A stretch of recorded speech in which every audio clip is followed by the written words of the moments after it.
hello. Hey, everybody. Welcome back to Misfit Corner Comics. This is the Arsenal's Andrew speaking, and we are live. It is once again the Nerd Den on Friday night at 8:30 Eastern Time. On time and cruising along. Hey, guys. How's it going? Don't everybody speak up at once. So sad. Cry about it. Whatever. How's it going, Ann? How you doing, Avery? Yeah. Oh, Ramel says he doesn't see the link. I guess Ramel's. Sorry, Not- I'm just sorry about that. I had to run get a glass of water. Okay, go ahead. MK's here. Says GM. Hey, man. How's it going, MK? Glad you're here. Romel doesn't see the link. Okay. Well, Yeah, it's in the text message. what a big old baby. Hey, Manuel. How's it going? He says, hey, my friend Drew and Avery. And Zach's Hello. here, too. But he knows who Avery is, so. Yeah. All right. Give me just a quick second. Let's see. I figured And Todd's always late, even when it was on his own channel. Yeah, well, it's not on his channel no more, so we're not going to be late anymore. You know? I'm late deliberately. Well, you were here early. Yeah, You were here yeah. earlier, that's why. Then I left because I was like, oh, it's not till 8:30. Then I left. Yeah. Well, I set it up. And got it going. So. Yeah. All right. Let me copy this information and I'll resend it to Romel. Because you know. Who knows what Todd's doing? Oh, my kids, my children. It's like, how many times have I got to tell them? It's like you give them a shot of NyQuil, and let nature take its course. I don't know if I have an email address for him anymore. I think it's the Gmail address that he uses. Yeah, well, I don't have it. Oh well. Well, let me bring Todd in. Yo, hey, Todd, can you forward the email invite to Romel? For some reason, he's not in the Nerd Den group chat that I sent. he is. Oh well, I he's see his saying email. he says he's not getting it. So Okay. Yeah. I'll forward it to him. MK says whiskey works for teeth, even if they have adult teeth. Yes. It's a good thing. How you doing tonight, Todd? We're doing good. Yeah. All right. I did have one thing I wanted to talk about comic-wise. Sure. The solicitation for the DC version of Batman Deadpool has come out, and MK said Todd is teething. Yes, he is teething? definitely teething. And Well, I have, to be fair, since it involves whiskey, yes, absolutely. well, they showed off some of the alternate covers, and I'm not gonna buy a comic just for the cover. But there were one or two in there that I was like, ooh, that's a nice cover. And then there were some that were like, God, these are boring as hell. Mm-hmm. But they're trying to sell this comic based on the cover. You'd think they'd put the best of the best of the best on it. But that doesn't always happen. No, it's all about getting this. It's all about trying to push the shops to order enough to get this really special incentive covers. Yep. And as many different variants as they can do to make you qualify for that.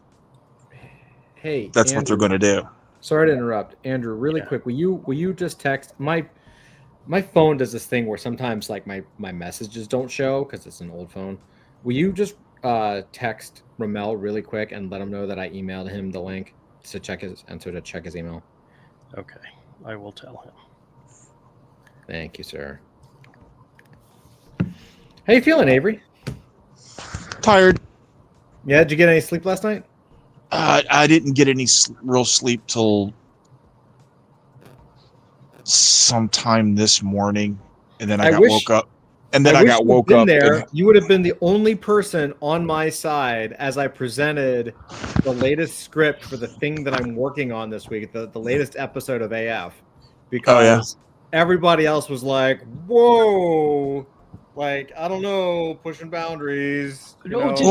Did you not Like, notice that we all had? Did you not notice we all didn't jump on the same thing? We were all upset about something different. Yeah, it was great. It was wonderful. I will say This is that, out like, of date. Nobody's going to I understand did the take your reference. advice. I did. I didn't take out the teeth because it's got to have some teeth to it. But I did. I did anchor it more towards both the absurd and to the superhero angle. Okay. So, Okay. but it's the same script. Like, I didn't really.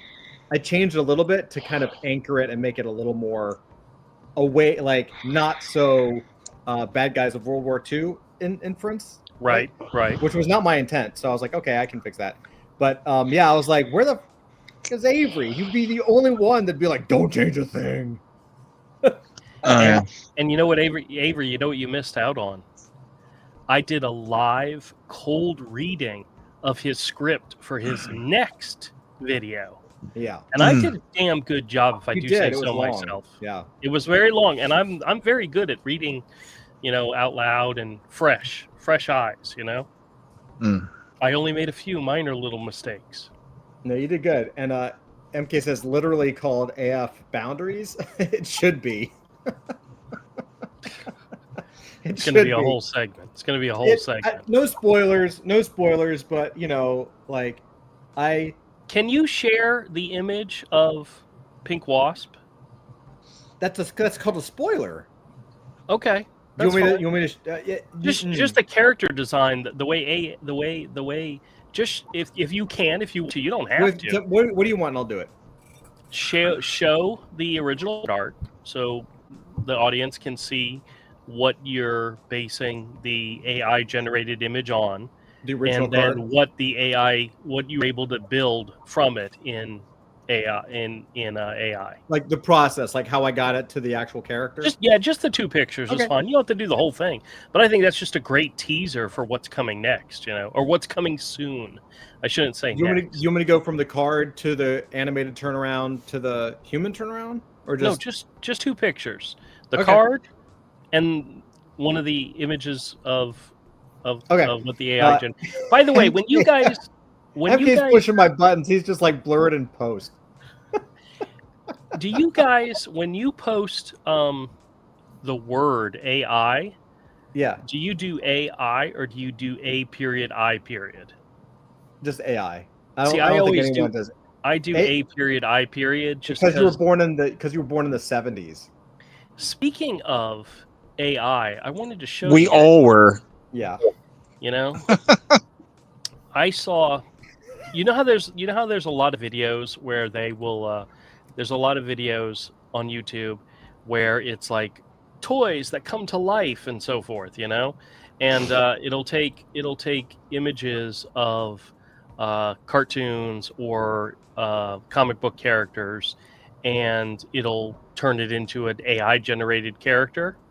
I wanted to show one to you that I thought was so it just wasn't right, and I'll show you what I mean in just a second. Well, hold on. Do you want me to show you the pink wasp thing? Yeah, you can do that. Well, and I'll bring up what I had, All right. what I was going to talk about Yeah, too. let me share screen.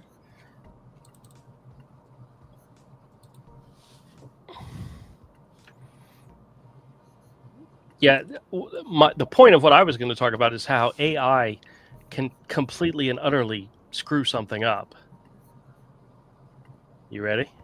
Sometimes it's intentional. Well, what I'm going to show you is really bad. All right. So this is the original card, right? This is my original drawing. This is the card, right? Everyone remembers it. It's a cool looking character.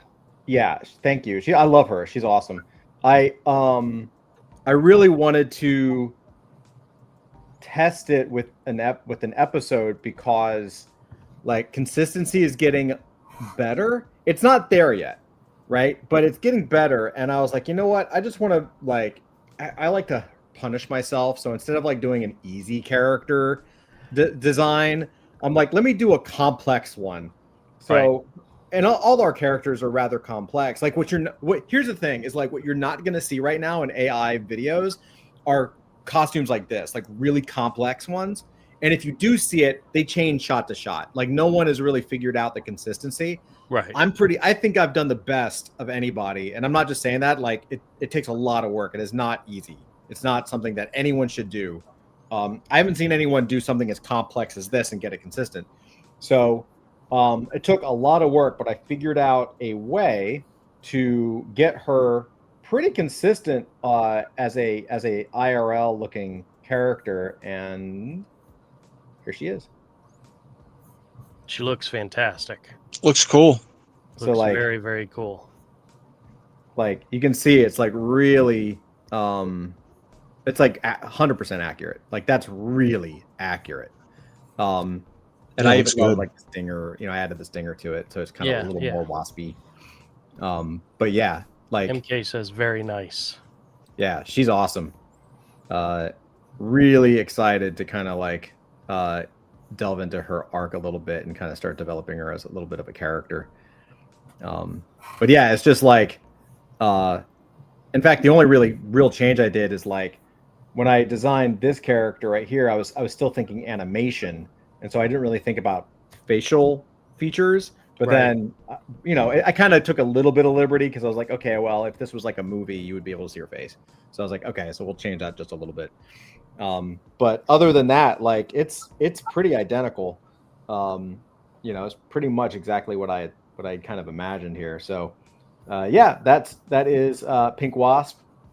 She is she's not the next episode. Like I said, I'm trying to work a few in advance. Right.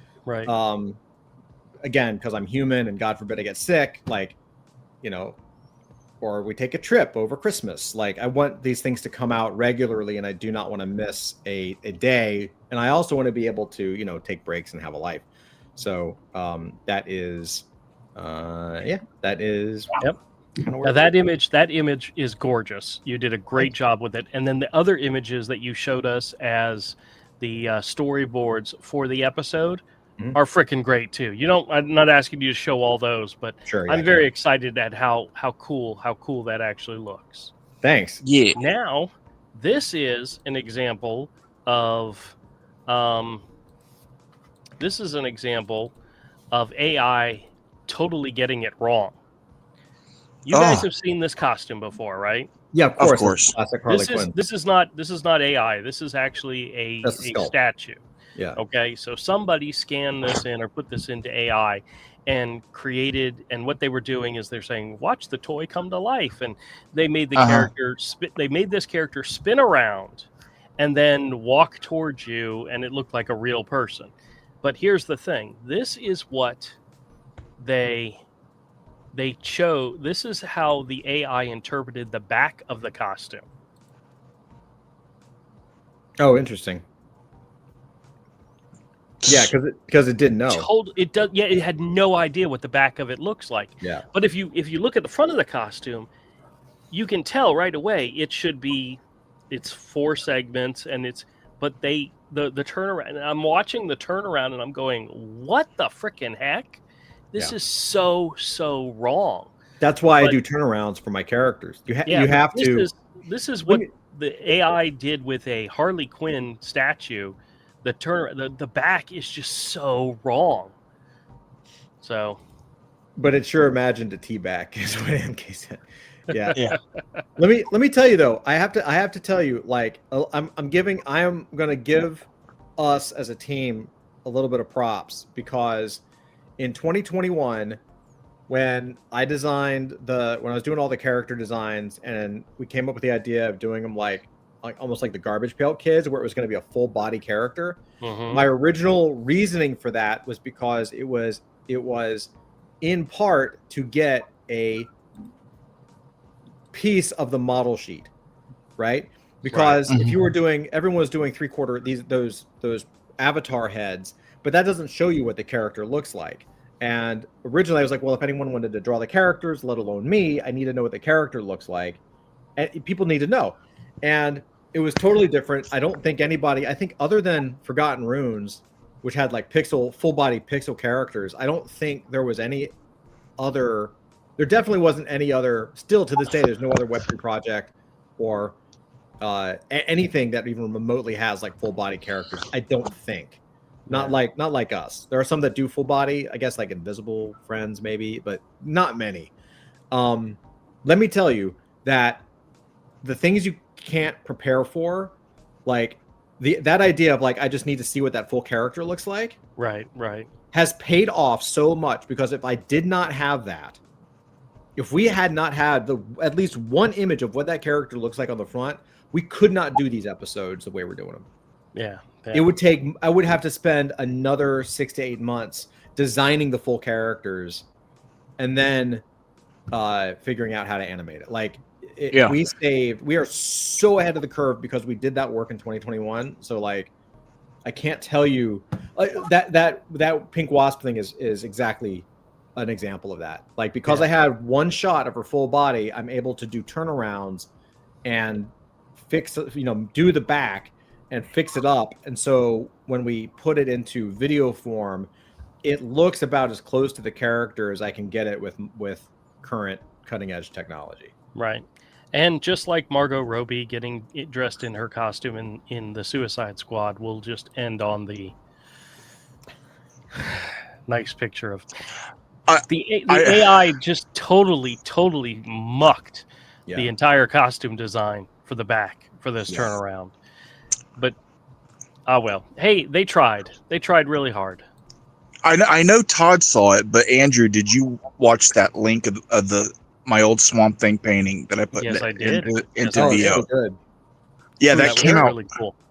Yeah, if you guys can pull it up. You sent that via text though, right? Yeah, but you can click on it and it'll go to the Instagram page. Yeah, but I don't have Instagram up right now, so give me a minute. Let me see if I can find it.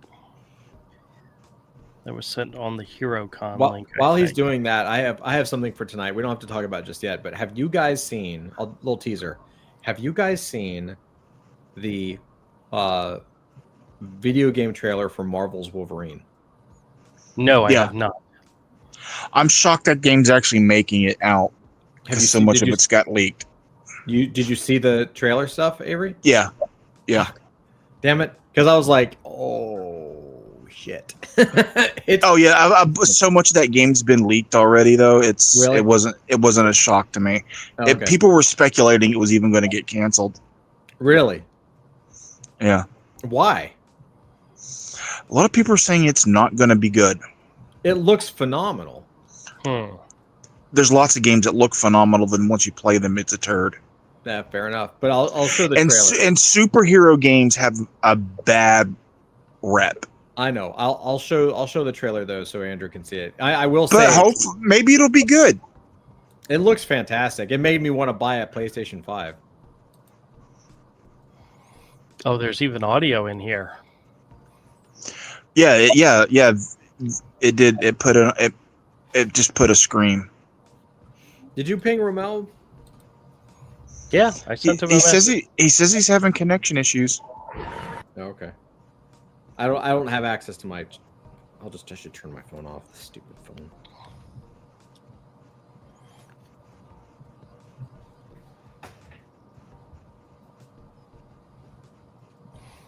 All right, what you put in there was an image. Yeah, that's a Swamp Thing digital painting I did years ago. Can you guys hear it? Yeah. It's super cool, man. Yeah, it came out great. It's weird. It's weird because it still looks like you're painting. Yeah, I know that very painting, beginning. Like Yes, you're painting. yes, yeah. Absolutely. Very cool. Very cool. The Google AI definitely understood the assignment when I put in the image and typed in the prompt that goes with it. Yeah, MK says, "Dude, badass." Thank you. Yeah, man. I really liked it. Like one of the episodes, I'm trying to get enough in the can so that I can spend like a month on an episode because I'd like to hit like a 10 to 15 minute episode that's action packed, and that's like action episodes are like 2 to 3x the number of images. so it's going to take me a long time to get it, but I have an idea for how to get a really good director style that I'm dying to test, and yeah, I can't wait. It's really exciting. Have any of you guys been following the news recently? Is it about comics? No, it's about AI, but never mind. What about AI? Oh, all right. Oh, well, so I think we were discussing this briefly yesterday. So there's this company in Holland, the Netherlands, run by what appears to be like a failed actress. And she created basically an AI actress called. Oh, I have been seeing some of that. Yeah, Tilly Norwood, and supposedly it's she's getting some interest from actual Hollywood agents. I seriously doubt that's actually true, based on it's like, it's Hollywood agent can mean anyone from like a person like someone at a major agency like CAA, or someone runs a mailbox at the LA airport. But the thing that I find interesting is that first off, all the actual actors in Hollywood are like going freaking ape shit about it. I mean, it's like it's scorched earth time, because it's a potential threat to their livelihood. I mean, the actual animation itself isn't that good. It's like there's a couple of shots, nothing to write home about, and it appears they may have actually ripped off an actual living actress's face. But that sounds violent. Well, yeah. Well, metaphorically speaking, they Oh, okay. But I find it interesting because this technology is advancing by leaps and bounds. Mm-hmm. I think, Todd, I think I forwarded you an article about this. Yeah, I read. I had seen it. Thank you for coordinating it. I think what this is going to do, is that it's going to blow open the gates for a lot of people who up until now may have had cinematic ambitions, but when it were unable to get a peek from the gatekeepers. So in other words, just like anyone right now can publish a book, I think before long anyone will be able to make a movie. I think what's interesting, and this is something that I've thought a lot about, and I've had emotional ups and downs with AI. I mean, I'm enjoying it and I'm using it, obviously, but there is a question I had, is like, well, when anybody can do what you can do, why do it? Right? Like, you spend 30, and I understand a little bit. I mean, I do understand why traditional artists are like, I spent 30 years honing my craft and AI is trained on my style and someone can just rip it off. But at the end of the day, like, it's just going to allow you to do 5 to 10x more than you ever could by yourself before. And it's like, what I'm already seeing is like, okay, so Sora 2 comes out. If you guys don't know, OpenAI just came out with Sora 2. They're launching an app. This is going to be embedded in every single social media app. Instagram will have it. WhatsApp will have it. TikTok will have it. All of it. You will be able to just text basically what Sora 2 is doing for their social app is like, I can embed my face. Like, I can make an avatar of me, and I can put myself and my friends with their permission. Like, I could do a little text and say, take me and Andrew Charper and put us in a hot air balloon as we throw bananas down on the people below. And I could send that video to you or post it live. And it's like, oh, that's really funny social thing. So they're trying to make it a new social thing. So when everybody has that ability, what I'm already seeing is that there are thousands of people that are making these videos, but literally, and at least in my feed, I see maybe a dozen that are actual filmmakers or actual storytellers, like people that are willing to put the time in and have the knowledge to stitch together an actual story frame, right? Well, so now is the time. That's what I'm saying. Like, that's why I went all in. Like, now's the time to stake your claim on that shit. Well, like, it's time to do it.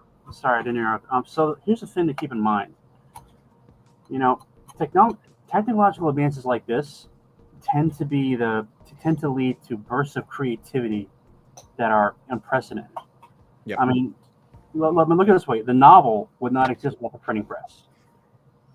Like between 1900 and 2020,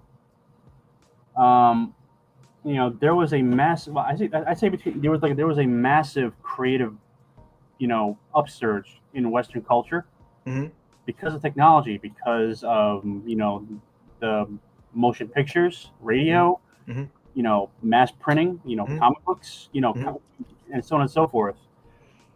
Now, I think we've been in a rut because all those technologies and the creative possibilities they're not exhausted, but the institutions that control them have become moribund. They become stuck in their ways, bureaucratized. And this new technology will blow open the doors. Now, you mentioned that yes, there's a lot of crap. Well, here's the thing. I mean, this is what we saw with self-publishing. When anybody can write a book, everybody will write a book, and most people can't write worth a damn. Right. I mean, 99% of everything is crap. That's right. There are, for every great novel that's being self-pubbed on Amazon, like yours truly, hello. Yep.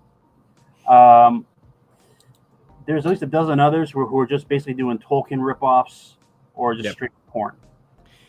And I think with AI, it's going to be the same thing. Like there's going to be a lot of stuff that's put out there. Most of it's not going to go anywhere. I agree with you 100%. A lot of, but some of them. Sorry, let me finish, and then I'll shut up. Right. Some of them, however, are going to have real talent. They're going to be willing to put in the time to make it right, and they're probably they may have some movie industry experience, or they may be complete outsiders. Either way, when they do it, boom, they're gonna own the future. Anyway, sorry, please continue. No, you're good. I think that's a really good point, actually. I just this is the future, and I love this. Just so you know, it looks like Romel's trying to connect, but it's coming up as device not connected. It won't let him in because it doesn't have a mic or camera connected. Oh, okay. I know it's probably him because the name is This Sucks. Yeah, that would be him. Yeah. All right.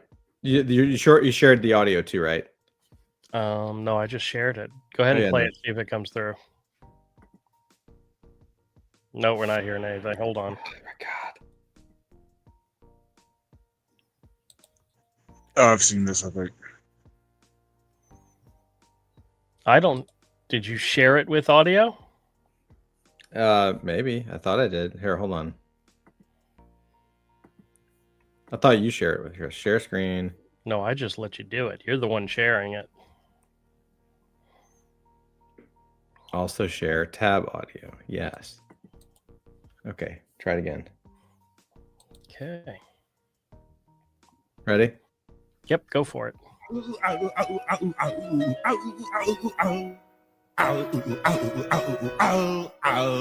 Making my way downtown, walking fast, faces past and I'm homebound. Staring blankly ahead, just making my way through the crowd.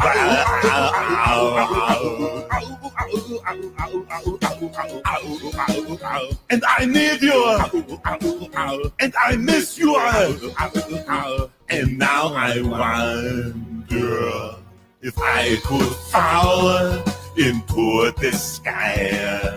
Do you think time would pass me by? 'Cause you know I'd walk 1,000 miles if I... So what exactly are you trying to share, Todd? Because this is really dumb. I love it. You don't like it? It's not even funny. It's hilarious. Oh, come on. It's bad AI to begin with. Andrew, you have no sense of humor. You owe me for the roughly half dozen brain cells that died just watching. Come on, that's like really funny. It's not the best, but it's funny. Yeah. Come on. I don't know, man. Oh God. I'm a little Thank worried you, now. MK. Come on, you enjoyed the Predator clapping along. Like that was hilarious. I'm a little worried now, Todd, about your about your taste in stupid entertainment. Yeah, Todd does like some really weird stuff, but you know. All right, speaking of weird stuff, not really, but I wanted to share these covers with you just because they're interesting. So what this is, a few weeks ago, Marvel put out their one-shot issue of Deadpool Batman, and there was a whole bunch of variant covers. And some of them, and the book was more of like an anthology book because it wasn't just Batman versus Deadpool. There were other crossovers like Captain America, Wonder Woman, Crypto, and Jeff the Land Shark. There was some other stuff that was in it. Well, this is DC's version, and it's also going to have other stories by other creators. But there, of course, there's a bunch of variant covers, and some of them depict people that are crossing over in the story, and then some of them are just solely on the cover. And this, of course, is the wraparound cover. This is Dan Mora, who's doing the art for the Batman Deadpool story portion of the story, and of course Dan Mora can do no wrong, so it's pretty gorgeous. But I wanted to show you some of the other covers. This is Ryan Sook doing an homage to Crisis on Infinite Earth and Deadpool. Wait, it's not up yet. And there we go. I was getting there. There is Jenny Frison doing Storm and Wonder Woman, which does not take place in the comic, of course. Then we have Frank Quietly doing Batman Deadpool, which I'm not sure exactly what's going on in this image, but whatever. You got Jay Lee with Big Barda and Savage Land Rogue. There's the blank cover, and then this is the regular cover, the regular Dan Mora cover. This one's the Virgin one without the background. But then again, there's also some more. See what you guys think of these. This is Wonder Woman versus Miss Marvel. I forgot the name of the artist, but it's very manga-ish. It's not. Go ahead. I'm sorry. I was going to say, I think we should do. We've talked about it. I can't do it just yet, but we should do a classic covers of adult fantasy, as we've talked about, like a traditional card series or something, NFT, digital. I don't know, but the classic covers from like the 1950s all the way to the 1990s of adult fantasy comics, and we're just gonna call the series Cash Grab. There's already a cash grab out there. Yeah, but that's just from. Didn't we talk about doing a swimsuit issue? We could do a classic covers issue. You know, very much like a swimsuit pinup issue. You know. Yeah. That's all anyone ever cares about. Anyway, I do like that cover. Wonder Woman and Wonder Woman and Captain America by Jimmy Chung, which is very nice. You got, I don't know why it's going so slow, Batman and Punisher by Nick Dagoda. That is one I'd love to see. I'd love to see that story illustrated, you know? MK agrees with me, by the way. This one's Batman and Wolverine by Jim Lee. Is it me, or is that a horrible Wolverine? That is a terrible drawing. I want to say I love Jim Lee. That dude does 99% amazing. This is a shitty drawing, and I'm really surprised that he's using it as a cover because, like, he's drawn that Batman pose so much. Yeah, that's not a good drawing of Batman. And Wolverine, like, if you zoom in, it looks terrible. It's not. And I'm like, it's not. Maybe good. He's hit his peak a bit. Maybe he's kind of burning out a little bit. Well, you got Sean Gordon Murphy doing Lobo and Deadpool. That's cool. I love that cover layout. Those panels, I fucking love. Yep. Then you have Damian Wayne, Robin, and Gambit by Adam Kubert. Mhm. And then let's go up here. You have John Constantine and Doctor Strange, which is actually one of the stories in the book. So that's actually something that happens in the book.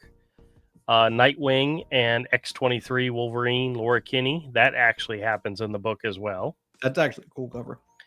Amanda Connor doing the Hulk and Harley Quinn, which is also another story from the book. Here's the regular cover by Dan Mora. Here's a Crazy Uncle Bill Wolverine or Hulk 340 homage with Deadpool and Batman. That's actually really fucking cool. That's I think it would look better in black and white, but it actually does still look really good. Yeah. And then this is, I forgot the name of the artist, but it's Emma Frost, which if I didn't read that, I wouldn't have known that. Yeah. Emma Frost and Catwoman. She used to look unique. Now she just looks like a chick with white hair. Yep. Now they recently announced some additional ones that are retailer onlys that you can get. I wanted to show you some of those.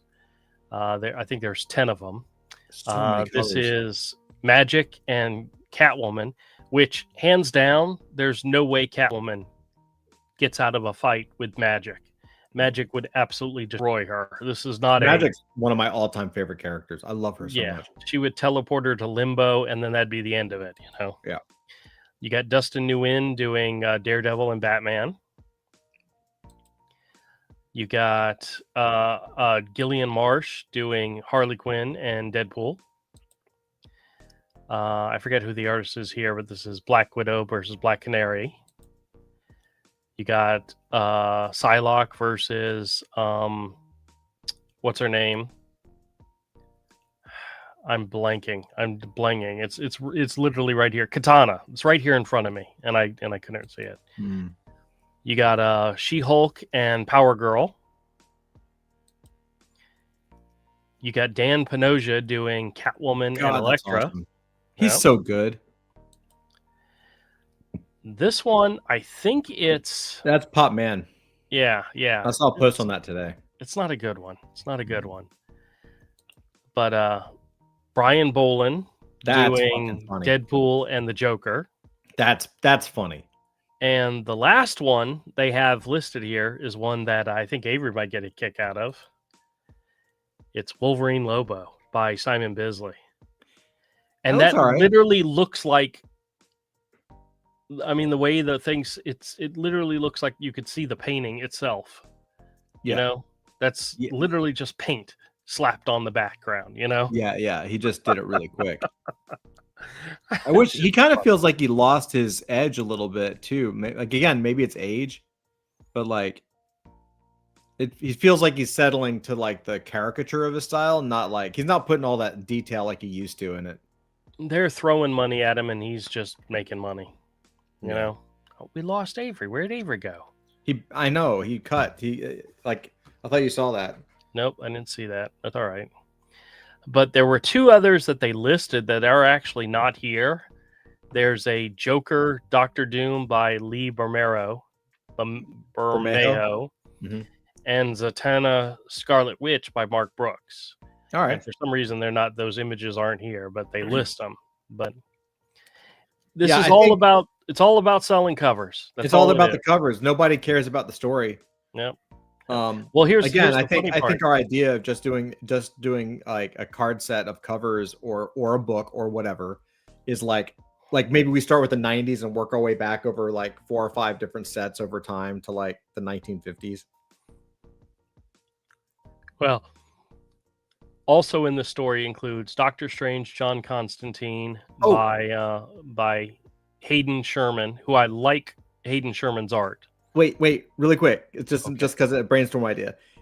If we do that, like every card set is like a generation, like the 50s and 60s, 70s and 80s, 80s and 90s, 90s, 2000, like that. When we get up to the 2000s, that entire card set could be like the characters like eating cake or sitting in a cafe with cats. No. Oh God.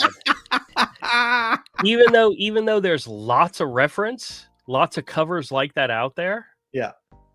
That would be sad. Yeah, I know. It would be funny. Yeah. So the backup stories include Doctor Strange, Constantine, Nightwing, Laura Kinney, Wolverine, Harley Quinn, and Incredible Hulk, and Static versus Miss Marvel by Dennis Cowan. That's awesome. That could be interesting. I mean, I don't see him as a Miss Marvel artist, but a Static artist. That if it's depending on which version of Static it is, they're bringing him back. He's in the latest DC solicitation, but he's like, and not a kid anymore. We'll have to see if it depending on which version it is. It could be pretty cool. But Dennis Cowan has a tendency to be a very heavy-handed, dark, heavy line artist. And you think of Static, the cartoon, you think of Miss Marvel, a cartoony character. Dennis Cowan is not the artist I would put on that. So we'll have to see what it looks like. Yeah. So, yeah. But that's it. I thought I'd share those with you. See what you guys thought about that. Dennis Cowan was one of the people drawing Static back when it came out. Yes. Well, he was. I don't think he drew Static. He drew Hardware. Mhm. He might have been the inker on Static. I'd have to go back He and did a look. couple of covers. Didn't he do? Yeah, I think he did some covers for Static or He something. may have, but yeah. Dennis Cowan, can I just say, like, over the last year, like Dennis Cowan, like I mean, I remember loving his Deathlock series, right? Yeah. Yep. But it had been a while, and then like I was going through my collection, and I picked up the series. I think most of it from Andrew, from his shop, and like, oh my god! Not only does that dude's artwork stand up to the test of time, okay, I am in love with it. It looks so good, and you can tell he's just having fun with it. Like it's relaxed, like there's a lot of work in it, but you can tell he's just kind of having fun with it. And man, it really shows. Like, I think the one thing that I missed from him is like I want to see his own, like an Image series or something. Like all these guys, I wish they would have done like a Savage Dragon run or something. Oh, the comic that I was just talking about, where they're bringing back Static with Batman, is actually a Batman Beyond with Static. I have an image from it here. Okay. I don't know if this is Dennis Cowan or not. Whoops. Does it say?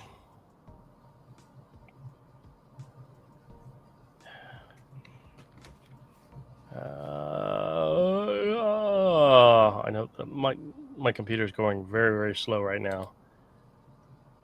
But as you can see, Static Shock is like a more adult version of Static. Oh yeah. You got Dustin Nguyen. That's a cool The cover. Razzle variant. I don't know who that is. This is Dennis Cowan, right? Dennis Cowan. Yeah, it's not a great Batman Beyond, though. But, yeah, they're bringing back the character. So we'll see what they do with it. Yep. Yeah. Yep. That's awesome, man. But honestly, Static was always fun. Mhm. Did I freeze? You did. I think yes. I froze. You did freeze. Yeah, you can still hear me, but okay, There here you we go. go. I'm back. Yeah. All right, so cool. Static was always fun. He was always a fun character, especially when they made him into animation. He was definitely something that kids could enjoy. Yeah. He was popular. I think Cowan did the cover for Static One. Duffy wrote it, and someone else. And John Paul Leon did the art. That's right. That's right. That's right. God, John Paul Leon. Yeah, he's amazing. That was There's some good stuff there's back in the day. There's a cover out there by Dennis Cowan for Batman Absolute that I love it. It's been popping up in my feed on Instagram multiple times. I think it's awesome. You said Batman. Absolute Batman. Oh, okay.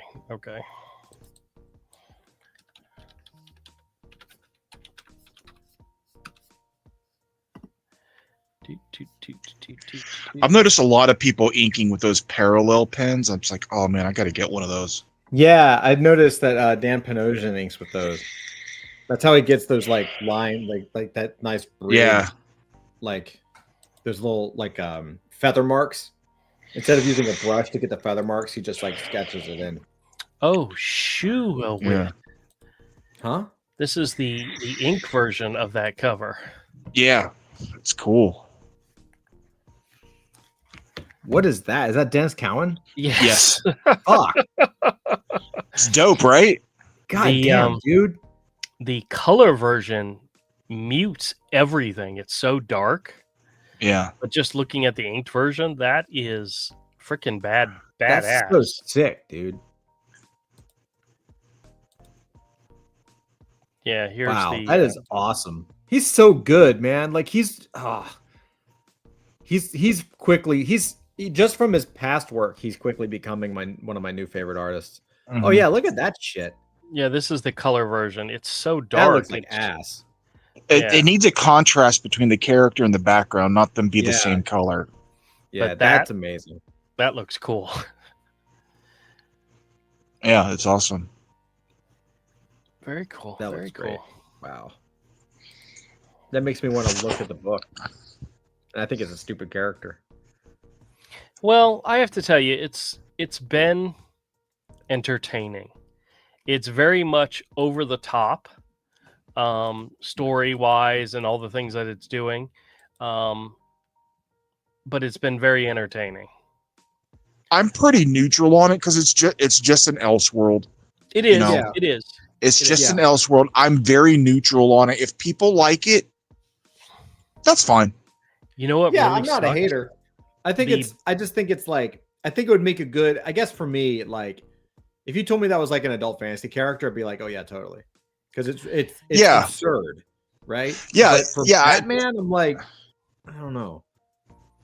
Well, the big release this week was a one-shot kind of annual called Absolute Evil, and they were hyping it up as like, you know, it's the merging or the teaming up of all the bad guys. And there's really not a lot of bad guys in the series, at least in the ones that I'm following. But it literally, the entire issue was a bunch of people standing around a boardroom talking. And that's it. And at the end, they introduced, I guess, the absolute version of Lex Luthor.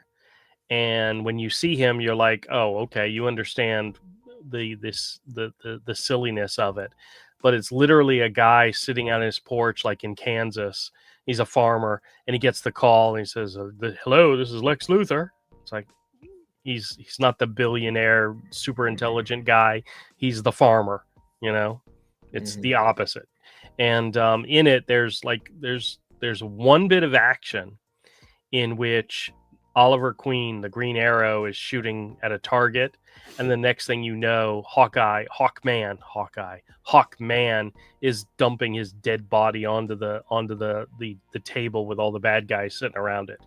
So he takes them out, but you don't see it happening. It just happens off screen. And I flipped through it. It was like $5.99 for this issue, and I'm like, no, there's nothing here. I'm not interested at all. I wasn't going to waste the money. Somebody will trade it in, is what'll happen. But it's all right. I'm enjoying Batman, and I'm enjoying Wonder Woman because it's a lot of action, a lot of fun, a lot of good art, good story. It's over the top and it's entertaining. So yeah, I mean, it goes to it like the whole rule of like, it doesn't have to be good; it just has to be entertaining. Yeah. Right. So it doesn't have to be Watchmen to be worth a buy or a look. I ended up, when I went to the comic book store this week, I only ended up buying one comic. And Todd will get a kick out of this. It's the return of Rook Exodus. Oh, interesting. From what's his name? Jason Fabok. Fabok. Yeah. So they did the first 6 issues, kind of like was the first story arc, and then they took a break. So it wasn't a monthly book, but then they're back into publishing it again. Now, is that an issue, or it looks thick? Is that an issue, or is it a regular? Well, they always have cardstock covers, and they're pretty good. But this is continuation of the story, and it's the same high quality art and story. And just here, I'll show you some of them. Yeah. Is it totally worth it? Oh yeah, of course. Well, the best part about a lot of these books is they're only $3.99. So Wow, look at that. you can get some really nice art there, and it's good stuff. And they're introducing a new character. That's I'm cool. not sure what his name is yet. I haven't read the issue yet, but I picked it up just based on the art alone. But the first 6 issues of Rook Exodus was pretty damn good, and this issue, of course, continues it. Yeah, that's awesome. Like I'm utterly amazed that that Redcoat hasn't taken more of a hiatus because of Brian Hitch's art, because it's been great ever since the very first issue. This one, they were smart. You know, they didn't push it. Instead of getting a fill-in artist or something, they took a break. They took a time off, and they brought it back with the incredibly awesome, art team that they started the series with. Mhm. So it's really good, really good. Yeah, it's awesome, man. Oh, so I wanted to show you. Mhm. Every now and then, some comics get traded in, and it's stuff I'm not familiar with because I didn't buy them back when they came out, or I wasn't around when they came out, to be honest with you. These were issues from early 1970s, but there was a time where DC Comics and Marvel Comics did it as well, where they were trying to court girls, and they did it with books like this. This is Superman's girlfriend, Lois Lane. Oh yeah, classic. Yeah. And some of these Look at that covers cover. are just freaking awesome, and they're silly, and they're just, this is the type of thing that, I don't know. Oh, Doc's here. Let me bring him in. What's up, Doc? Hi guys, sorry I'm late. I got really tied up. No You're problem. good. No problem. This is actually issue 133. I believe it's from 1973. You see a chained up young lady chained to a lamppost. Is that Wow. Neil Adams?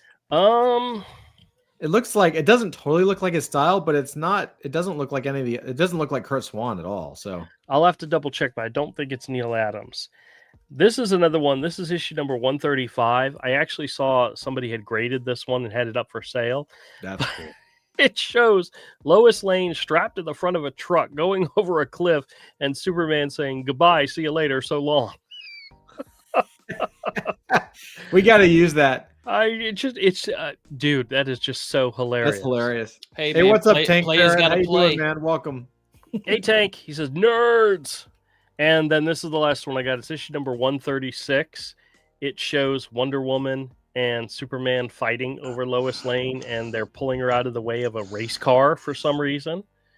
The caption reads, "Now I know why Superman's marrying Wonder Woman instead of me. She just saved my life. They're a super team." Yeah. Isn't that great? Yeah. But these were comics. These were comics that were aimed at girls, to get girls into comics. So if And- you want to attract a woman to a comic book, you strap her to the front of a car. Yeah, and strap her tell to the her- railroad Yeah. track. Always That's being a guy always thing to do. being in Like, let's get all danger. the chicks. We're gonna strap her in a bikini to the front of a truck, and we'll chuck her off a Right. cliff. the All right, the romance comics back in the day did sell. Oh yeah, oh yeah, Yeah. they sure did. Hey Todd, I tagged you on Instagram. I uploaded that test I did of Heenus, Oh, right on. the Heenus Oh, podcast test, Yeah, yeah. I'll check it out. and it fit perfectly with Intergalactic. So it looks like Heenus is rapping Intergalactic. Awesome. Dude, you gotta send me the link, man. I gotta see it. I don't IG, so Okay, so Okay. I'm looking at that issue 133. Pencils by John Rosenberger and inks by Vince Coletta. Now, Vince Coletta is a name I've heard a lot back in these days, but The Lady is a Bomb, Part 2, The Riddle of Doom. He was he was a legendary inker back in the day, if I understand it. He was the guy editors would call if they were really short on deadline. But yeah, he was infamous for really really thick lines apparently. You know, he was fast, but there were a lot of artists who didn't like his work because he tended to butcher their art. At least that's what I've heard. Hey, Doc, it's in the group text. Yeah, I saw it. Yeah, thank you. I don't know. So this is just an interesting issue. I love the cover; it's great, but the things they used to do and to get girls to read comics, you know. Hold on a second. Tank says, What? Oh, go ahead. Tank says, Avery, remind me to ask your rates. I'm in a tabletop game business now. I have work for you in the springtime. Oh, awesome. Okay. Great. Yeah, no problem, man. Just drop me a DM on Twitter, X, or something. Dude, that heinous thing's funny. Oh, thanks, man. Is it something I can share? Or? You can share it. Totally. You can share. Okay. You could share it. It's just that test I did for creating an animated looking heinous that would have his own Joe Rogan style podcast. Todd, do you have it up? Can you share it? No, I don't have it up on. I started building a workflow because I have like this AI version of me from the future with this exposed brain and stuff like that. And I wanted to be able to run an IP kind of like podcast, but bring this future me in. And I haven't tried it, but I should have the workflow to be able to have that be like real time generative, so I can ask it questions and it, you got to feed it lore and history about itself and the future and stuff. But that would be a lot of fun to actually have Heinous or any of these other characters doing that, where we could just pop them into the show and ask them what they think about stuff. Oh yeah, what would really work for that is the tech for VR for the VTubers. Oh, I thought you were gonna say Heinous in VR. No, not VR. The VTuber stuff. That technology would work. Work great. That's basically what it is. It's just but it's just controlled on the back end by like, yes, sweetheart. My kids are in here. But it's controlled by AI. So you would be able to talk to it, hear it, see it, but then you basically be like your animation. That'd be great. Someday, if I have time, I'm gonna start plunking around and see Avery. What? Tank says, Avery, remind me to ask you your rates. I'm in the tabletop game business now. Yeah. I'll have work for you in the springtime. I am glad. I am so glad Todd is paying attention. Andrew already read that. Yeah, a little while ago. I know. I'm reading it again. I'm reading it again. Yeah, I know. No, we appreciate it. We appreciate it, Todd. It's always good to put emphasis on good things for our friends. Yes. Avery. Yeah. Hey, Avery. Tank says, remind me to ask you your rates. I'm in the tabletop game business now. I'll have work for you in the springtime. Yeah. Dude, Todd, I told Tank to message me. Todd, Tank left a message. Do you mind reading it for everybody? Let me see. Do that? Yeah. Avery, remind me to ask you your rates. I'm in the tabletop game business now. I'll have work for you in the springtime. It sounds great. Todd, has anybody checked you for dementia yet?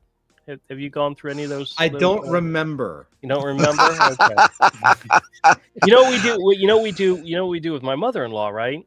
From time to time, in order to test her memory, I will ask her, how many cats do you have? Mm-hmm. What are their names and what are their genders? And she's really good about it. If she stops and she thinks about it, she can name them all. Wait, how many does she have? Well, we have in the house 6. Jesus. Oh, dude, we have a lot of cats. 3 boys, 3 girls. Bro. She has to remember their names. So, wow. We have like a cat farm out here in the country because my mom and my sister live next to each other. They always take in strays. There's like a lot of cats, bro.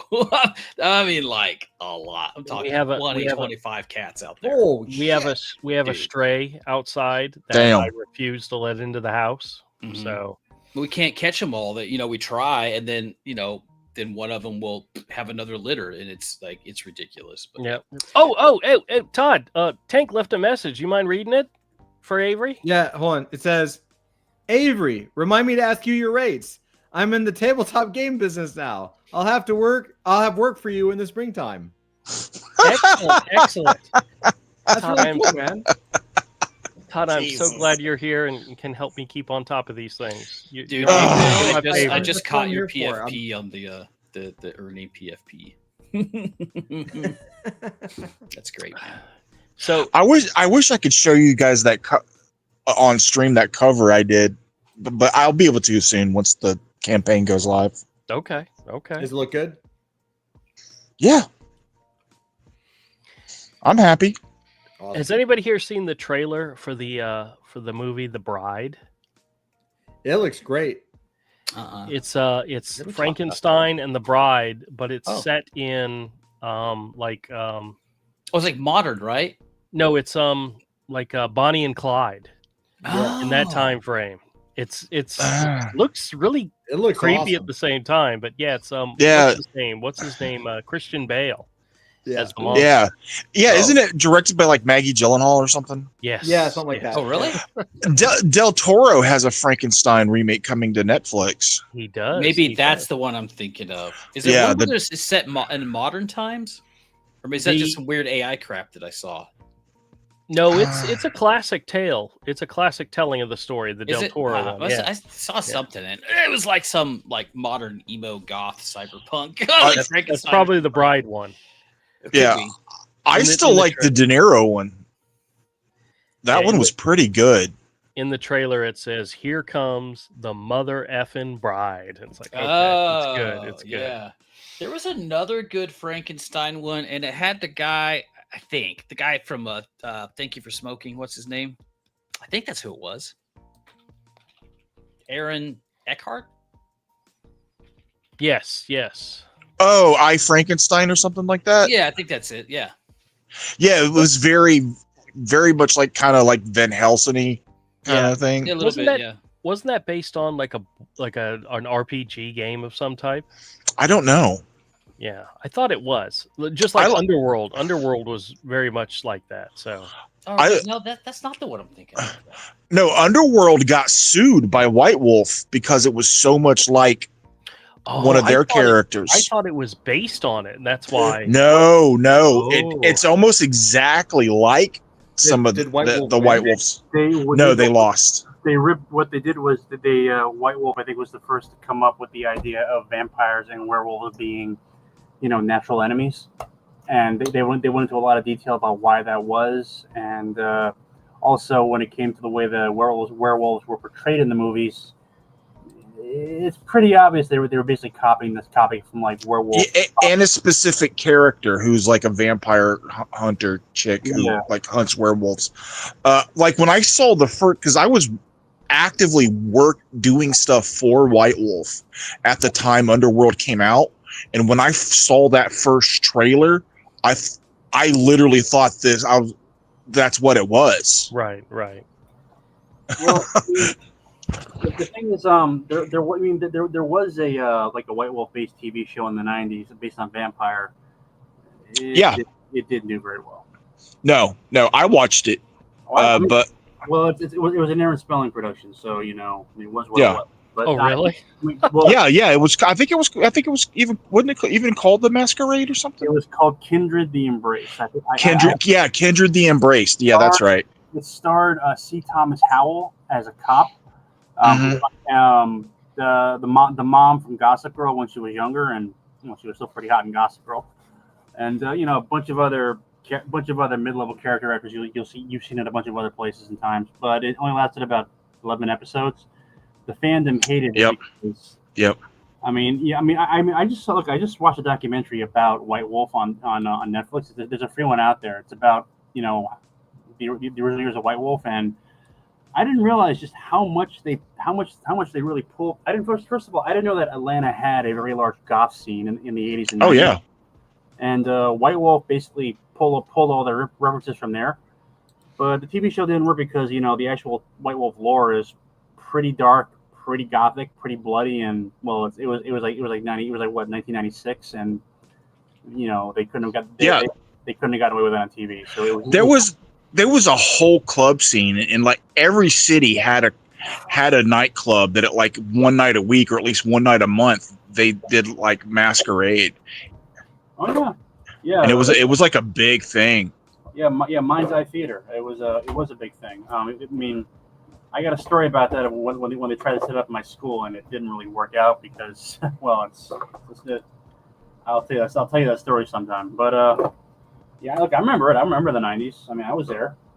I even tried going to some of those LARPs, but unfortunately, being an overweight half Japanese guy with with absolutely no fashion sense, yeah, Goss and me we're kind of like oil and what's that weird cheesy smell?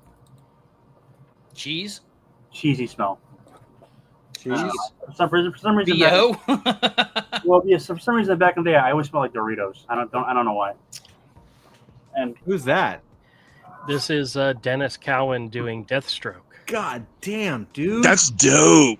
I am adding Dennis Cowan, just a black and white image, to my want list. Dude, do you see Yeah. how I good want to that show you is? another one I saw.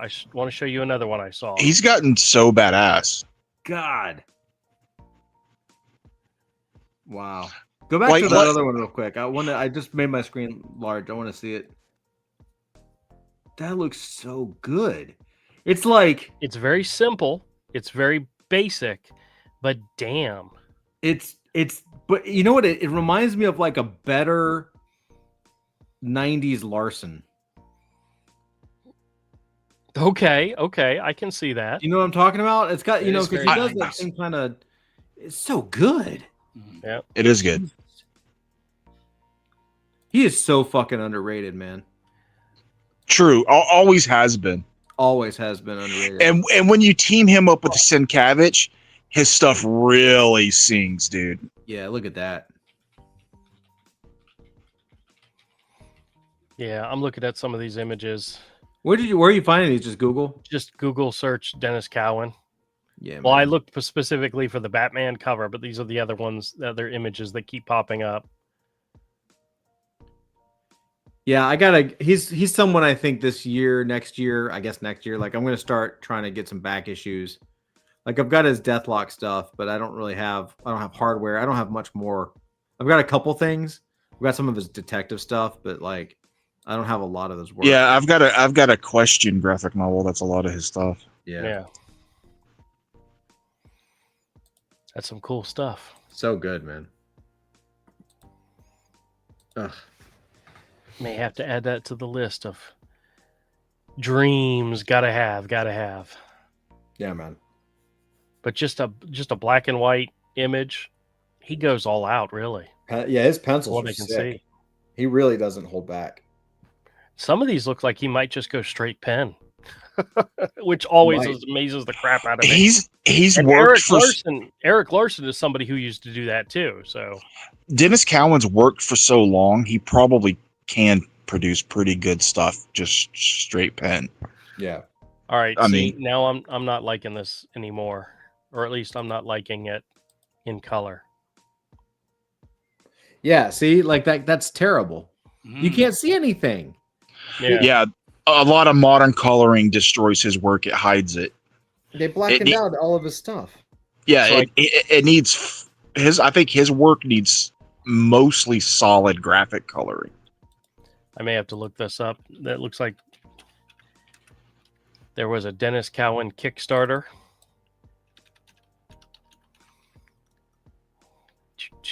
The art. Sorry, I'm talking to the missus real quick. I'll be right back. I mean, are Okay. his arms? Is his costume supposed to be black on the arms, or is that just like extra shadow for no reason?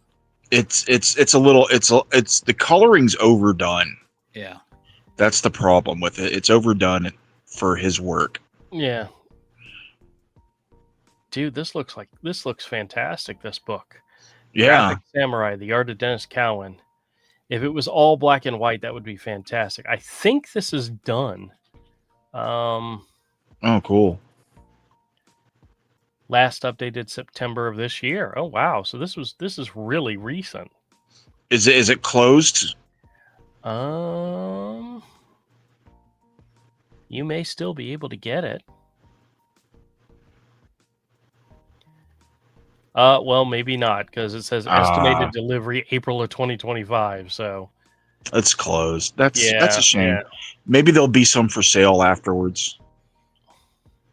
Well, depending on who actually is publishing it, it should be. You might be able to find it at conventions. You know, Yeah, like yeah. that, like the Art Adams book that I really liked. That I found it at Flesk. You know, they also had They also had the Dodson cover and the book as well. But I picked up the. Oh, you know who borrowed my Bruce Timm book? Hopefully, I'll get it back from her. But The burden. the burden, yeah, I showed it to her because she was working on a tattoo design for a friend of hers, and it was like this half naked lady. And I said, if you want to see really good half naked ladies, and I showed her the book, and she's like, "Ooh, can I borrow that?" And I'm like, "Damn, I got a strange feeling I may never get it back." Yeah. Oh, J. Scott Campbell's got one. They're funding now, I believe. Oh, I do see that right here. Here, let me. Yeah, check. yeah. That ads for that popped up in my feed on Instagram. This is the J. Scott Campbell Danger Girl Artist Edition. Oh wow! Very tempting, huh? Funded in 6 minutes. Yeah, There's that 4 makes days sense. left to go. Yeah. Yeah, that makes sense. I have a 3D red and blue glasses Danger Girl somewhere. Oh, cool. Pretty cool. Mock up only. Oh, that's gonna be gorgeous. Yeah, I want this, by the way. Yeah. There's Yeah. like 4 days left, and like I'm trying to. I don't know how, I don't know how, but like basically the Danger Girl one is 150, and the Danger Girl, and then the Wild Siders together is 300, and then the slipcase is 4. I'm not spending $100 on a slipcase, but like the Wild Siders is just his pencils. It's the full pencil book. Oh, wow. Yeah, I don't know why that didn't ever come out, but like, Oh, it I don't did know, come man. out. Like the first 3 issues came out. Did they? I don't remember. Yeah. Oh, I remember them. I remembered them. Yeah, I It really was very this is- heavily digitally colored. This is one of the ones I may have to like splurge on. I don't know. I'm not like. It's interesting. Like I don't necessarily like. If I had to pick, the Danger Girl one is like definitely more. Like the Danger Girl book was fantastic. The art was really good. It was really good, and I would love Yeah. to own the original art for that. Because that's the book Campbell really came into his own. Yeah, I mean, Campbell, like he solidified himself distinctly separate from where he started in the heavy Jim Lee influence era yep, to his own recognizable style. yep, yeah. And like I said, I think the Wild Sliders. Maybe it's pencils and inks, Andrew. If it was a 3-issue miniseries, because what they showed was pencils, but then I guess it might be pencils and inks, so it could fill up an actual artist edition. Scroll up and let me yeah, see let's what it says. Yeah, you have to scroll down past that. See, the Wild Siders edition is presented in the oversized 12x17 format. The Kickstarter hardcover featuring never before published original artwork. The successful edition until now. See, but all they're showing is pencil work. Yeah, you can't click on them and enlarge it. You know? Right. Yeah, Wild Siders. I got to double check. I know the issues came out and it didn't last very long. Mm-hmm.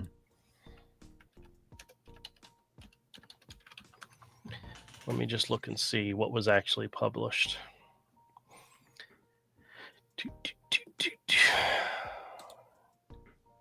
Wild Siders with a Z.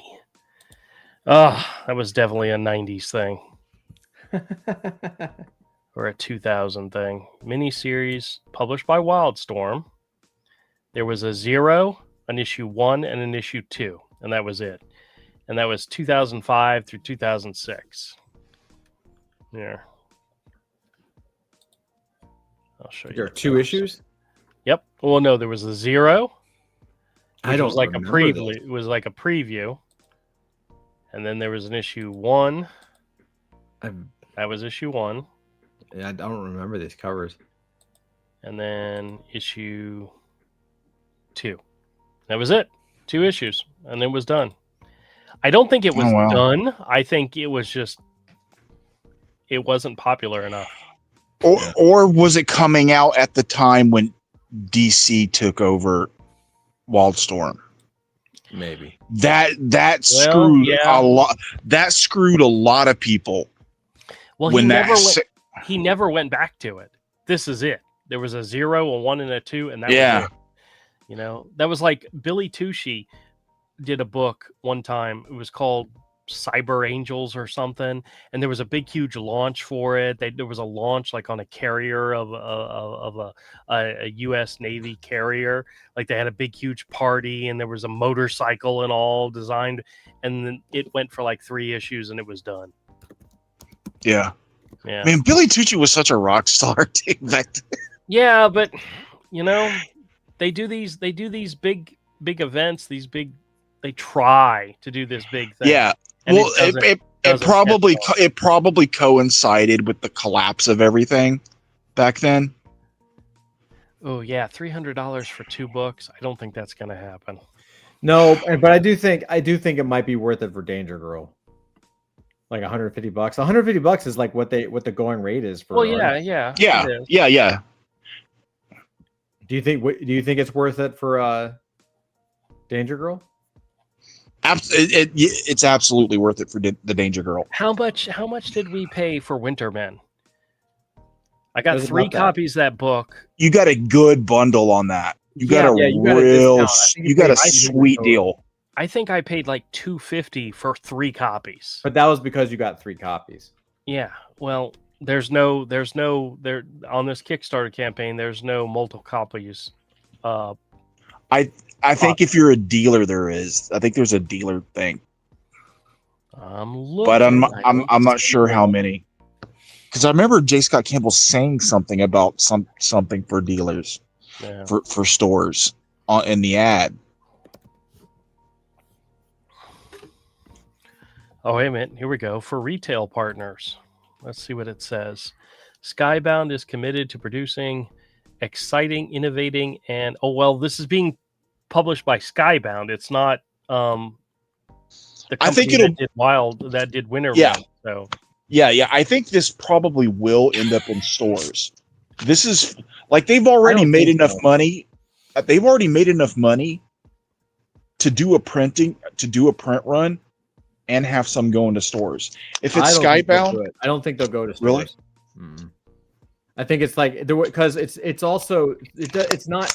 Skybound, but they're using Scott Dunbier from what's his new company, Phase 4, whatever. Dunbier is the guy from IDW that did all the artist editions. So it's the same guy helping with all the different companies, right? He just went on his own. And Dunbier did the Jason Pearson body bags one, and so like they're not going to be selling in stores. That's not what they're doing. The way to get them in stores is through the Kickstarter retailer bundle, right?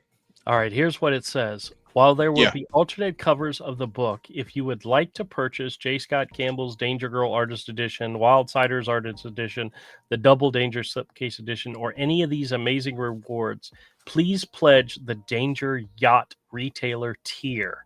This will grant you access to purchase these items at a special retailer discount plus shipping in Backer Kit once the campaign has concluded. Your $50 pledge will be applied to your total order in Backer Kit. Please keep in mind there will be a minimum order quantity of 3 items of the campaign. Because of this exclusivity of the Double Danger Girl slipcase, retailers will be able to purchase it at a discount lower than 50%. And you also have to have a Lunar account, whatever that is. Right. Which is like a diamond account, which I don't have. Oh, yeah. So... yeah, of course it's not going to happen. Oh, hey, there's a message from Tank in here. Dodd, do you mind reading that, please? Yeah. Avery, remind me to ask your rates. I'm in the tabletop game business now. I'll have work for you in the springtime. Excellent. That's excellent news. That's great news, Avery. Yeah. Thanks, Tank. Appreciate it. Such a dick, dude. You know what? If I'm going to read stuff on your live stream, I'm going to make you read stuff on mine. I appreciate it's okay. I understand. I can't believe that Scott Campbell made $420,000 on this campaign, dude. Well, or he didn't, but like Skybound did. He's getting a chunk. He's making six figures off of it for sure. Yeah, I wonder how much he's actually getting. Because these books, they cost a lot. They're very nice. They're very nice. Yeah, they're expensive to produce. Holy crap! There's only 1,145 backers for $426. $426,000. $426,000. Yeah. Hold on a second. What's that? If you've got fans who will pay a premium and buy those extended perks, you can make a lot of money in crowdfunding, and you only need between like 5,000-10,000. That means on average, each of these backers spent $372. Yeah, most of them are the slip. In other words, they bought both the slipcase editions, and yeah. Hey, if I was gonna back it, if this was 6 months ago, that's probably what I would do. Yeah.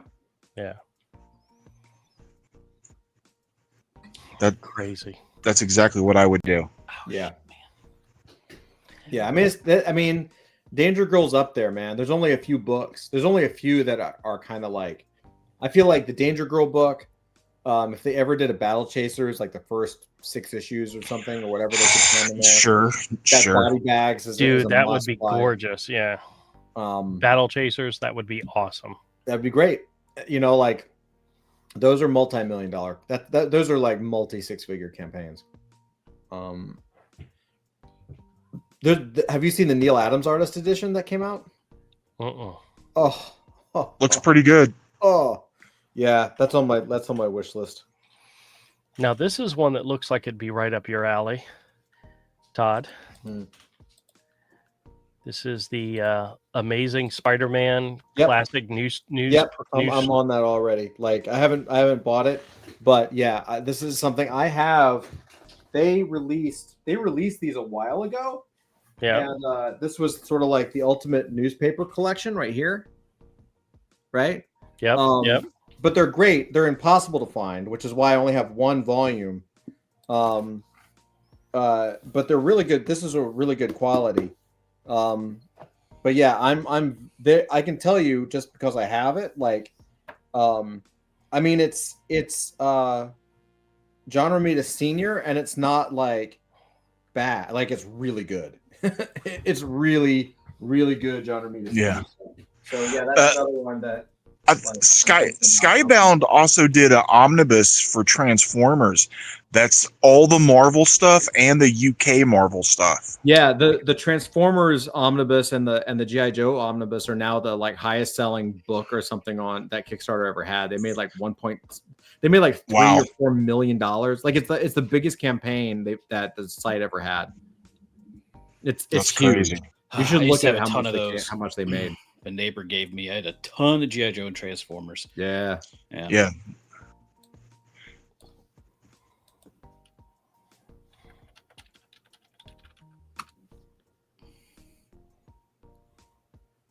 Oh my God! Speaking of Transformers, you should just go back to that Danger Girl Skybound and look at their past campaigns. Okay, hold on. Let's see. Scroll down and click on their name. Yeah.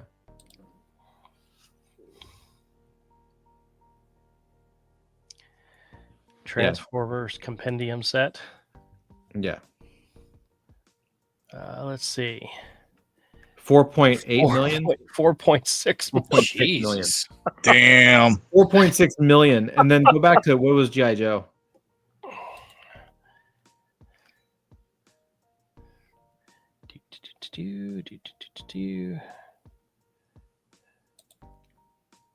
I think G.I. Joe beat it. 3.7. Yeah. So they made almost $10 million from 2 omnibuses, bro. From like 2 omnibus collections. Wow. Now, granted, it's gorgeous. It's like the entire runs. You know, like these are like complete runs. But still, like, I had no idea that were that many fans of the G.I. Joe and Transformers. Oh yeah, absolutely, dude. The hardcore collectors for G.I. Joe and Transformers are very, very, very loyal. Yep. Obviously. and they do spend a lot of money. True. I'm on some GI Joe groups on Facebook, man. Yeah, And, I see them, and I see some of their stuff on Instagram, especially some of the people that make custom GI Joe figures. oh yeah, Woo! or like some of the guys go all out and they do these really cool diorama, and they'll use kind of like Yeah. a little bit of tilt shift, so it looks, they'll get armies and just set it all up and have like cotton ball kind of explosion. Oh, dude, it's so cool. So, there's a Yeah, couple guys dude. who do some really awesome stuff. Here's Oh, my absolutely. Here's my question. Yeah, I thought about doing that extremity thing, but I didn't. I kind of missed the artist edition for that. Yeah. But here's my question. How bad do you have to be? So correct me if I'm wrong. Like, I understand that Skybound. So here's what drives me nuts and why Skybound is so good. Correct me if I'm wrong, but doesn't or didn't Marvel have, like, those are Marvel books? Those GI Joe Yes. books, those Transformer books are Marvel. Yes. Here's the deal. They were licensed. Hasbro's the one that Mhm. controls That's what I was- that owns all that Okay. stuff. Right. And right now, Marvel Image, created it for Hasbro. Mhm. Image and Skybound currently have the current rights to it. What a miss from Marvel, bro. That's like 10 million in rev. Yeah. They missed the ball by letting that relationship deteriorate. Well, then again, they could be like the Conan license where they lose it, get it back, and then totally screw it up so bad Yeah. that the company that owns Conan's like, we can't wait to get it away from Marvel. Yeah. That's the price for being a poor steward Yes. of IPs. I mean, a lot of these companies have mucked up their own IPs that brands like Hasbro won't trust them anymore. Mm. Yeah. Well, guys, there's one more message here from Tank. Tank says, okay, finally following you, Avery. I lost my old X account. Well, I'm glad he's back on it. Very good. Awesome. Thanks, Very bro. good. Can I show you guys something? Go, funny real ma'am. fast? This is gonna be You have less than 2 minutes. it's so easy. This is gonna be a bit of movie trivia. So I want you to tell me what film inspired this image. Oh fuck. I don't know. It's not really a film. I mean, it is a film, but it's not. There's nothing like purposeful. Back UPS trucks? Yeah, I mean, you it ready? makes Requiem for a Dream. That's right, baby. I knew you'd get it. I knew you'd get it, man. Ass to ass, baby. Oh my god. Yes. So sad. So sad. I love you, bro. All right. Well, guys, I appreciate you guys coming into the Nerd Den tonight and talking with me and talking about comics and all things nerdy. Todd, what you got going on this week? Anything good? I'm just working on the next episode and gonna spend some time with the family and then work on the episode some more. So I'm just in Very full good. on production mode. Zach, what about you? What you got going on this week? Based on the weather report, being rained on. Oh, well. Sometimes we need a little bit of rain, just not that blowing hard wind stuff that comes with it, you know? Tank says, "LOL, Mange Davis intensifies 100%." Yeah. Avery, what about you? What you got going on this week? Getting caught up on things, man. That's good. I'm moving the football. I got that cover done. I've got the next page for the short story I'm working on for Adult Fantasy inked. I've got to get it scanned and cleaned up and the Zipatone done. And I haven't forgot about the cover I need to do for I believe it's KG, right? Is for his sketch cover. Or is it Todd. MK? MK. It was MK. Sorry, Oh, okay. sorry, guys. For MK, I gotta get on that. That's what I'm be doing over this next couple weeks. What about you, Doc? What you got going on this week? Well, I'm not a cool artist like you guys. I think the wife and I are trying to wrap up Alien Earth. Oh, Nice. hope you enjoy. Really, hope you really enjoy. love it. Yeah, love I it. have not heard if it's been greenlit for a second season, which It's I'm surely it has to, man. It's well. too good. I've been hearing that the cost to make those episodes, because they are movie quality, every single They episode are. is a movie They are. quality, and it was And really- great. I'm going to bump in to say, if you haven't checked out, because we didn't cover it, check out the Marvel's Wolverine game trailer because I think. Oh yeah, they're finally releasing that. It looks Right. amazing. Yeah, that Like, looks good. Definitely. Yeah. Yes. We'll try to finish that. And then, kid stuff, getting the house ready for winter, all that. Oh my BS. god, dude! The year it goes by so fast from September to December. It's so fast. I know. My wife's Have your- like, it's coming. And I'm like, Have your kids decided what they're going to be for Halloween yet, Todd? I don't know. They usually dress up the same, but I don't know. I don't know what they're going to be this year. Well, we Mine can't wait to either. see pictures. We have, All right, well, we have, guys. like 3 full body Spider-Man. I got my wife. She has a Spider-Gwen. And then Amelia has a Spider-Man 2099 and like a Spider-Man, not Peter Parker, what's the other guy? My brain's escaping me. Like costume as well, which is cool, man. We got the Amazon return Diggy bins. You could just go like they fill them up. Oh, dude, they got auctions. Man, I got laser tech. I got all sorts of crap from there. Cool. All right, we'll talk about. They had a next bunch time. of costumes, man, and we scored a bunch of Spider-Man costumes. It was Cool. great. Excellent. Yeah. All right, guys. It's been wonderful. Have a good night, and we'll see you all next week. Love you all. Bye.